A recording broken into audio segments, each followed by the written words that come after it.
오늘 설교 제목을 유월절이라고 정했습니다. 유월절은 이스라엘 백성들에게 자유와 해방의 날입니다. 이스라엘 백성들이 애굽의 노예 상태에서 해방되었던 날, 유월절을 그들은 그렇게 지킵니다. 우리는 자유를 굉장히 어렵게 얻습니다. 인류가 자유를 누리게 된 진짜 자유롭게 말하고 자유롭게 자신의 삶을 살 수 있게 된 것이 그렇게 오랜 세월이 흐른 것이 아닙니다. 그 자유를 얻기 위해서 엄청난 피해 대가를 치루었습니다. 많이 싸웠습니다. 목숨을 걸고 싸워서 얻어낸 것이 자유입니다. 우리도 마찬가지죠. 우리가 얻은 자유도 그냥 한두 사람 대충 우리 그거 필요하다 해서 받아낸 것이 아니라 우리 대한민국이 자유를 얻고 산 것도 수없이 많은 피를 흘려서 얻어진 겁니다. 근데 성경이 얘기하는 자유, 이 자유는 우리가 피를 흘린다고 얻을 수 있는 것이 아니었습니다. 하나님께서는 이스라엘 백성들에게 그 자유와 해방을 주시고 그들이 그걸 얻게 되는 방법이 어떤 형식을 통해서 이루어질 것인가 하는 것을 오늘 이 유월절 사건을 통해서 잘 보여주십니다. 근데 사람들이요, 재밌는 것이 어느 철학자가 쓴 책, 이 제목 가운데 그런 게 있습니다. 자유로부터의 도피라고 하는 책이 있습니다. 아주 옛날에 나온 책이 한 30년 아마 넘게 됐을 겁니다. 에릭 프롬이라고 하는 사람이 쓴 책인데, 사람들은 자유를 얻기 위해서 목숨을 걸고 싸웁니다. 근데 자유를 얻고 나면요, 그 다음부터는 자유로부터 열심히 도망친답니다. 이게 우리가 가지고 있는 아이러니죠. 이게 성경 얘기가 아니라 그냥 철학자 얘기입니다. 철학 얘기.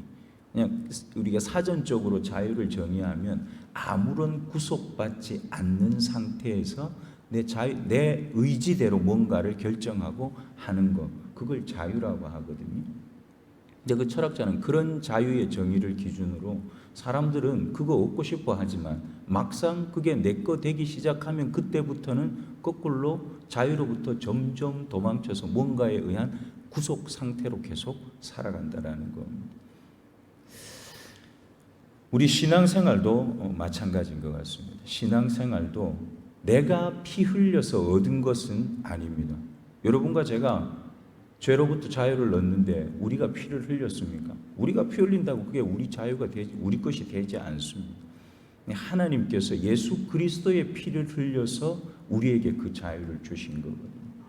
그래서 그 자유를 진짜 내 것으로 생각하고 받아들이고 소중하게 여기는 일이 어쩌면은 어려운지도 모르겠습니다. 하나님께서 그래서 이스라엘 백성들에게는 그 자유가 얼마나 소중한 것이냐 하는 걸 가르쳐 주시기 위해서 뭘 선택을 하셨느냐 하면 속죄라고 하는 제사 제도를 선택을 하십니다. 오늘 본문에 우리가 성경 속에서 보는 속죄, 그다음에 구속 이런 단어들은 우리는 그냥 그 단어가 그 단어인 것 같이 비슷하게 다 생각하지만 사실은 다른 단어입니다.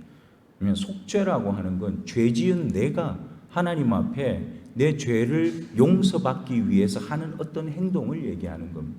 그게 속죄입니다. 그래서 우리가 찬송가를 여러분 보시면은 우리가 속죄함을 얻었다고 하지 내가 속죄했다고 말하지 않거든요.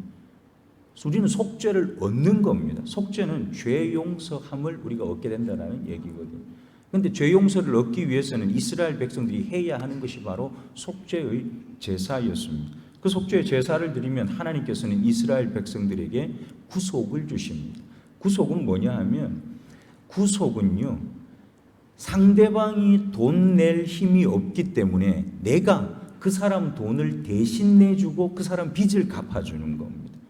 이스라엘 백성들은 그 빚을 어떻게 갚음을 받았는가 하면 하나님께서 준비해 주신 제사 제도 속에 짐승이 흘린 피로 인해서 내가 대신 내 죄를 걔가 대신 다 흘려주고 나는 용서받았습니다. 그래서 구속을 얻게 되는 겁니다.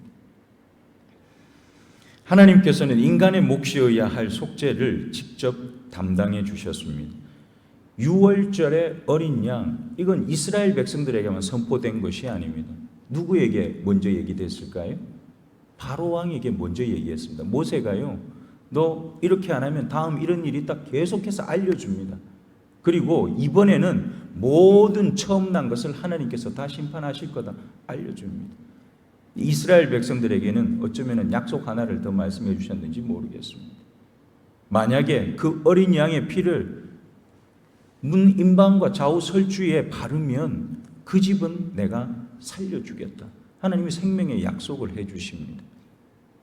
만약에 유대인들 중에서 이스라엘 백성들 중에서도 그 약속을 믿지 않으면 야 무슨 양 잡아먹고 피 바른다고 사냐? 그렇게 생각한 사람이 있었다면 그 사람은 살지 못했을 겁니다. 그 집에 처음 난 것들은 다 죽었을 겁니다. 그러나 그 명령과 약속을 듣고 응답했던 히브리 민족들만 하나님 앞에서 죽음을 면하고 자유와 해방을 경험하게 됩니다. 여러분, 속죄의 이 제사는 하나님이 하나님 자신을 위해서 준비한 것입니까? 아니면 그 속죄 제사를 드려야 하는 저와 여러분을 위해서 준비한 것입니까? 하나님께서 우리를 위해서 준비하신 겁니다. 아까도 말씀드렸지만 내가 애써서 얻어내는 것이 아닙니다. 내가 내 피를 흘려서 얻을 수 있는 것이 속죄가 아니라는 겁니다. 그래서 네 수고가 아니라 다른 어떤 수고가 있어야 된다는 걸 눈으로 보게 하십니다. 레위기를 잘 보시면 이스라엘 백성들이요 속죄의 제사를 드릴 때에 짐승을 데리고 옵니다. 그리고 제사장한테 여기 짐승 갖고 왔으니까 당신이 알아서 잡아서 제사 드려주세요. 맡깁니까? 그렇게 하지 않습니다. 짐승을 가지고 온 그 사람이 자기 죄를 위해서 그 짐승을 자기 손으로 잡아야 됩니다. 피를 다 빼내고 내장 꺼내고 껍데기 벗기고 살에 다 각을 뜨고 그걸 누가 하느냐? 내가 해야 됩니다. 얼마나 끔찍할지 한번 생각해 보시죠. 도살장 가서 소 잡는 것만 봐도 속에서 막 우익 다 올라올 것 같아요. 피가 얼마나 쏟아지고 내장에서 쏟아지는 것들이 얼마나 많은지 모릅니다. 근데 내가 직접 그걸 다 해야 됩니다. 그 말은 뭡니까? 네가 이렇게 죽었어야 된다라는 걸 내 손으로 직접 시연하면서 내가 다 확인하는 겁니다. 하나님은 이스라엘 백성들에게 그들이 어떻게 해서 죄 용서 받게 되는가, 네 대신 죽는 게 있다는 걸 보여주는 겁니다. 근데요, 사람이 적응을 잘 하잖아요. 제가 볼 때는 처음 잡을 때는 심장이 벌렁거렸을 겁니다. 손이 떨렸을 거예요. 근데 자꾸 해보니까 어떻습니까? 이거 뭐 평소에도 하던 거 뭐 아주 손쉽게 했을 겁니다. 사람의 마음은 쉽게 딱딱해집니다. 아주 부드러운 것 같은데 쉽게 딱딱해지고 쉽게 벽을 세웁니다. 더 이상은 뭐 별로 그렇게 새로울 게 없는 겁니다. 이스라엘은 자기 손으로 짐승을 잡으면서도 내가 이렇게 죽었어야 된다라는 사실은 자꾸만 잊어버립니다. 아마 생각나는 게 하나 정도는 있었을지 모르겠습니다. 아, 이거 먹으면 배부르겠구나, 이거 먹으면 맛있겠구나, 그 생각은 했을지도 모르겠습니다. 하나님께서 이스라엘 백성들에게 왜 속죄의 제사를 허락해 주셨을까? 오늘 본문에도 잠깐 등장하지만 레위기 17장 11절을 보면 이렇게 얘기를 하십니다.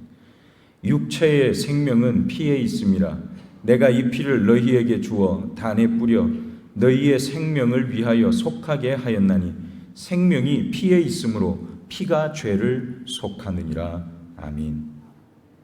아무 피나 죄를 속하는 것이 아닙니다. 흠 없는 짐승의 피입니다.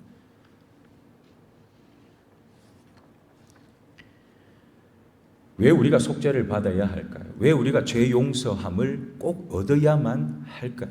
그 죄 용서 얻었다는 걸 왜 내가 확신해야지만 될까요? 죄 용서 없이는 하나님 앞에 의롭다고 인정함을 받지 못하게 됩니다. 의롭다고 인정함 받지 못하는 사람은 구원을 얻을 수도 없습니다. 근데 이스라엘이 드렸던 그 속죄는 유효기간이 너무 짧아요. 유효기간이 얼마입니까? 다음 제사 드릴 전까지입니다. 다음 제사 드리기 전까지. 이스라엘은 1년에 한 번씩 이스라엘 백성 전체를 속하는 대속죄일이라고 하는 날을 따로 정하고 그날 대속죄를 행했습니다. 크게는 1년에 한 번이고 작게는 야 이건 갖고 와서 내가 하나님 앞에 진짜 용서받아야겠다, 그렇게 생각나는 머릿속에 각인된 죄가 있을 때 하나님 앞에 와서 그 제사를 드립니다. 어떤 사람은 그 제사 드리는 것도 아예 잊어버리고 사는 사람들이 많았을 겁니다. 그래서 하나님께서는 그 유월절 어린 양, 오늘 출애굽기 12장에 나오는 이 사건을 통해서 완전한 속죄의 상징을 우리에게 보여주십니다. 로마서 10장 9절에 보면 바울도 그렇게 얘기합니다. 누구든지 예수 그리스도를 주로 시인하고 믿으면, 그리고 또 예수를 하나님께서 죽은 자 가운데서 살려내신 것을 믿으면 그는 구원을 얻으리라, 그렇게 얘기합니다. 유월절 어린 양 사건은 사실은 이스라엘에게도요 믿음을 요구하는 사건입니다. 어떤 믿음입니까? 얘가 죽었어. 이 짐승이 죽은 것이 내 죄를 대신했다고 하는 믿음, 하나님께서 그렇게 나를 살려주시기 위해서 이 제사를 준비했다고 하는 믿음, 그것이 있어야 합니다. 저와 여러분도 마찬가지입니다. 예수 그리스도를 통해서 하나님께서 나를 살려내셨다고 하는 믿음이 저와 여러분에게 생명을 공급하게 될 줄 믿습니다. 명령과 약속을 믿고 응답하는 사람은 구속의 은혜를 누립니다. 우리는 믿음이라고 할 때 그 믿음이 행동을 아무것도 수반하지 않는 것이라고 우리는 다 알고 있습니다. 맞습니다. 첫 번째는 행동이 먼저가 아니라요, 하나님께서 예수 그리스도를 통해서 하신 그 일만이 나를 구원한다고 하는 사실에 대한 확신입니다. 동의가 되고 그것에 대해서 신뢰가 되어지고, 그래서 그 앞에 내가 헌신하는 자리까지 끊임없이 나오게 되는 그 확신의 시간이 계속 우리에게 주어집니다. 신약에 와서 이 유월절 사건을 가장 잘 보여주는 예식이 하나가 있습니다. 그게 뭐냐 하면 성찬입니다. 성찬. 요한복음 6장 53절에 보면 예수님께서 제자들에게 이렇게 얘기하신 장면이 나옵니다. 인자의 살을 먹지 아니하고 인자의 피를 마시지 아니하면 너희 속에 생명이 없느니라. 무엇을 얘기하십니까? 유월절 사건을 그대로 얘기하시는 겁니다. 양을 잡아서 모든 그 고기와 내장을 다 구워서 가족들이, 그 집안의 모든 가족들이 함께 먹고, 그리고 그 어린 양의 피는 임방과 좌우설주에 바르는 것. 우리는 성찬을 통해서 우리는 그걸 경험하는 겁니다. 성찬식은요, 예수 그리스도를 내가 먹고 마심으로 내 안에 진짜 생명이 있습니다. 그걸 우리 눈으로 보고 우리가 스스로 시연하고 확인하는 겁니다. 근데 그 성찬이 눈에 보이지 않도록 계속 집례되는 자리가 있습니다. 그게 어디일까요? 그게 바로 예배입니다. 예배에는 우리 눈에 보이는 떡도 없고 피도 없습니다. 그런 게 아무것도 없는데 어떻게 그게 성찬이 됩니까? 예배는 하나님 말씀이 있기 때문에 그렇습니다. 말씀은 곧 예수 그리스도이시고 그의 살과 피인 것입니다. 평소에는 우리가 보이지 않는 살과 피를 말씀을 통해서 먹지만, 성찬은요, 눈에 보이는 떡과 잔을 통해서 그 예수 그리스도의 몸과 피에 우리가 동참하게 되는 것입니다. 사랑하는 성초교회 성도 여러분, 예수 그리스도의 십자가는 그래서 완벽한 속죄의 모델입니다. 우리가 얻는 자유와 해방은 누가 그걸 뺏어갈 수도 없고 돌이킬 수도 없습니다. 여러분에게 주어진 그 자유와 해방, 유월절이 여러분에게서 아무도 그걸 뺏어가지 못하도록 여러분 것으로 간직하고 사시기를 축복합니다. 여러분, 우리가 얻은 자유와 해방은 다른 것이 아닙니다. 죄로부터의 자유이고 죄로부터의 해방입니다. 죄로부터 우리에게 주어지는 죄책으로부터의 자유이고 죄책으로부터의 해방입니다. 그런데 우리는 다 슬픈 족속들입니다. 왜 그런지 아십니까? 나는 분명히 죄로부터 해방되고 죄의 죄책으로부터 해방이 됐는데 죄의 영향력은 여전히 우리에게 가까이 있습니다. 죄의 영향력이 우리에게는 여전히 가까이 있습니다. 하나님께서는 우리가 하나님 백성답게 사는 일에 그 영향력을 물리치고 이기고 사시도록 우리에게 주신 도구들이 있습니다. 어저께도 잠깐 말씀드렸지만 그것이 기도입니다. 기도입니다. 하나님 앞에 기도하면 성령께서 저와 여러분을 도와서 그 죄의 영향력이 우리로부터 멀어지도록 일하실 줄 믿습니다. 비록 우리가 죄악의 씨앗을 뿌리고 살아도 그 죄악의 씨앗의 열매가 우리를 덮쳐서 우리를 완전히 멸망시키지 못하도록 우리를 지키시고 함께 하실 줄 믿습니다. 죄의 영향력은 우리 안에서 약화될 뿐만 아니라 극복되어지고 최후에는 우리가 승리하게 될 줄 믿습니다. 뭘 보면 알 수 있습니까? 예수 그리스도의 십자가를 보면 알 수 있습니다. 우리 예수님이 대신 십자가에 죽으시고 죽은 예수 그리스도를 하나님께서 3일 만에 다시 살려내신 겁니다.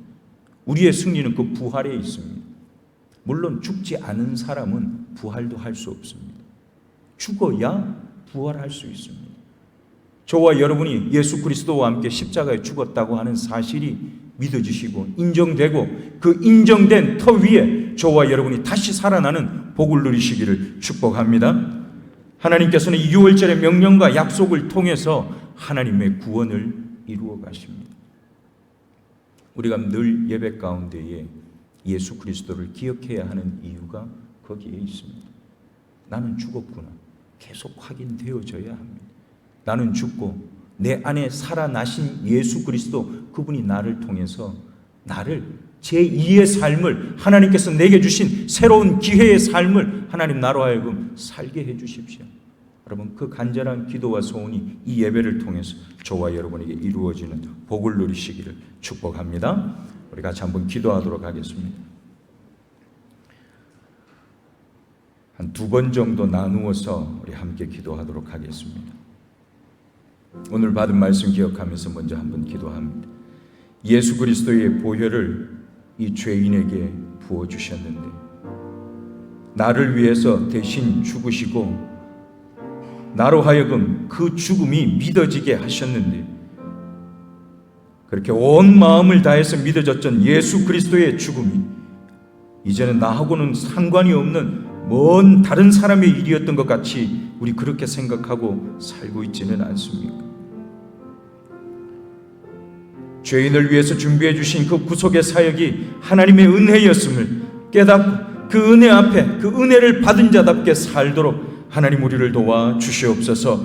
예수 그리스도의 핏값으로 얻은 자유와 해방이 무가치하게 방치되지 않게 하시고 얼마나 소중한 것인지 알아서 하나님 그것을 놓치지 않기 위해서 예수 그리스도의 뒤를 따라가는 복 있는 자의 삶을 살아내도록 우리 모두를 축복하여 주시옵소서. 우는 사자처럼 먹잇감을 찾는 죄의 영향력을 하나님 무력화시키고 뛰어넘게 하시고 승리하도록 우리를 도와주시옵소서. 주의 손을 한번 힘차게 외쳐 부르고 함께 기도합니다.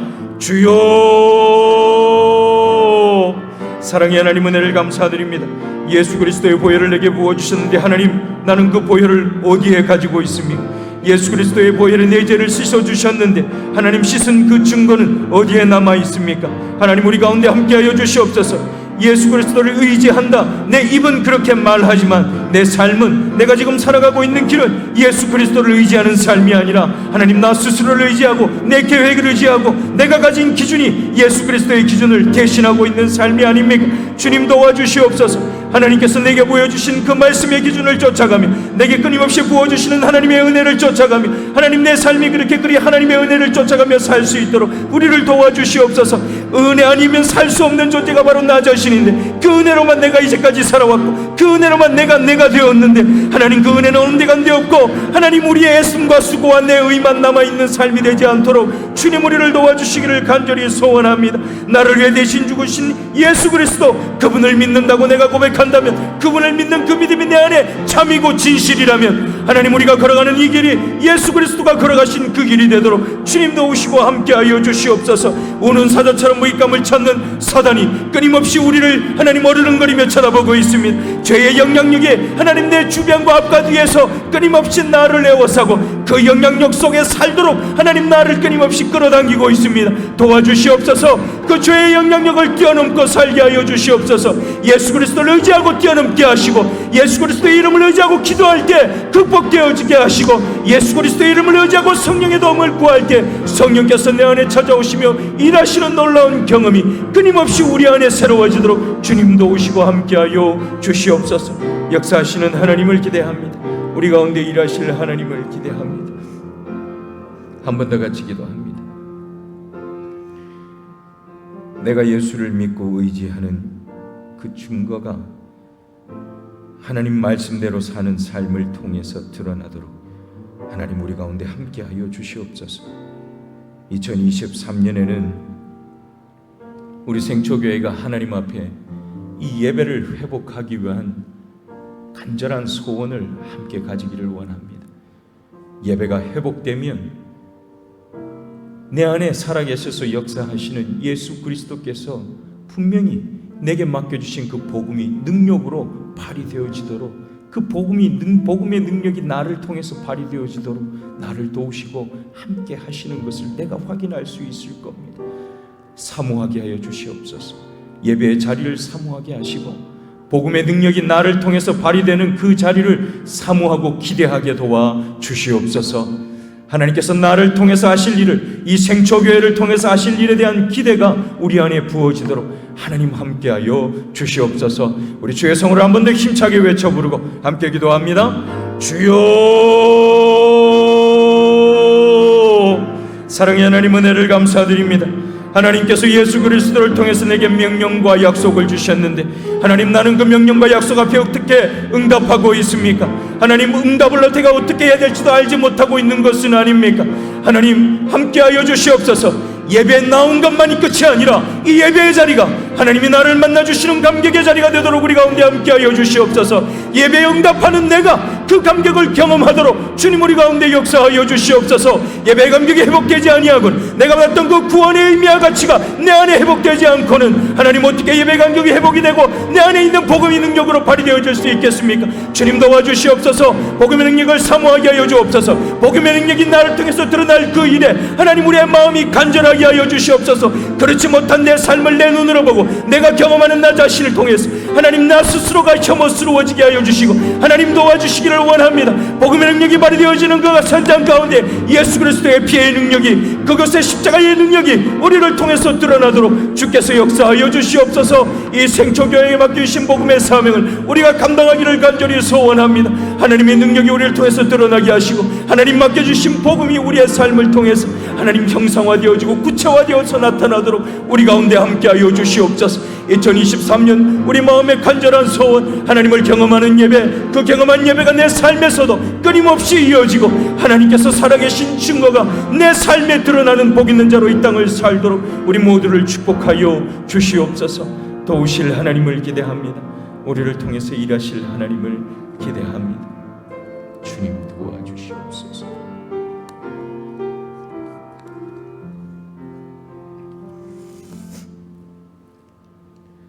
하나님 앞에 작정하고 올려드리는 감사의 예물이 있습니다. 올려드리는 손길리에 마음의 소원을 이루시고 기도의 제목 가운데 찾아오시는 하나님 경험하고 살아가도록 저를 축복하여 주옵소서. 거룩하신 예수님 이름으로 기도하옵나이다. 아멘.